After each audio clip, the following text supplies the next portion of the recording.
مسلم league نون حلقہ کوئٹہ کا چتر کے مقام پر شاندار شمولیتی پروگرام۔ درجنوں گرانوں نے پیپلز پارٹی اور پی ٹی آئی کو خیر آباد کہہ کر راجہ ایاز احمد خان کی قیادت پر اعتماد کا اظہار کرتے ہوئے مسلم لیگ نون میں شمولیت اختیار کی،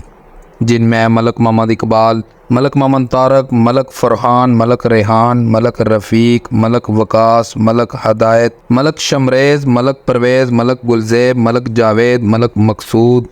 حسین طاہر، ملک جواد، ملک سفیر، ملک نبید، ملک ریاض، ملک ریاست، ملک محمد علی، ملک بشیر، ملک فریاد، ملک احتشام،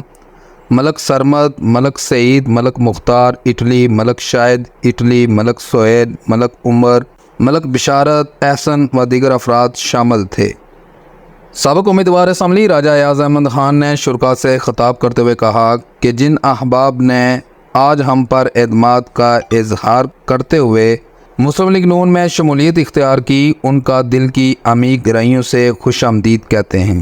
اور انشاءاللہ آپ نے جو مسلم لیگ نون اور مجھ پر اعتماد کرتے ہوئے مسلم لیگ نون کی صفوں میں شامل ہوئے ہیں، انشاءاللہ کبھی بھی آپ کو اپنے فیصلے پر مایوسی نہیں ہوگی، اور آپ کی توقعات پر پورا اترنے کی ہر ممکن کوشش کروں گا۔ سابق امیدوار اسمبلی راجہ ایاز احمد خان نے خطاب کرتے ہوئے مزید کہا کہ ہمارے حلقہ کے جو وزیر ہیں وہ ہوا میں ہیں، سمجھیں آج ان کی کوئی جماعت نہیں ہے۔ مزید ان کا کہنا تھا ریاست کے باسیوں کا اپنے حق کے لیے پرامن احتجاج کرنا ان کا بنیادی حق ہے، اور وزیر اعظم کی ہٹ درمی کی وجہ سے آج پوری ریاست کے اندر بے امنی کا ماحول ہے۔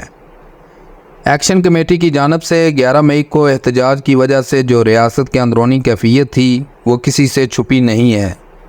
لیکن ہمارے وزیر اعظم میاں محمد شہباز شریف نے بروقت مداخلت کرتے ہوئے ایکشن کمیٹی کے جائز مطالبات کو فوری مانتے ہوئے حکومت آزاد کشمیر کو فوری کثیر فنڈ بھی مہیا کیے، اور آٹا کی سبسڈی میں مزید اضافہ کرتے ہوئے آٹا سستا کیا۔ اس کے علاوہ بجلی کے ٹیرف میں بھی نمایاں کمی کرائی۔ دیگر مقررین راجہ مہران خان، عمران ملک ایڈوکیٹ، راجہ جہانگیر خان، ظہور بٹ، راجہ سلمان خان،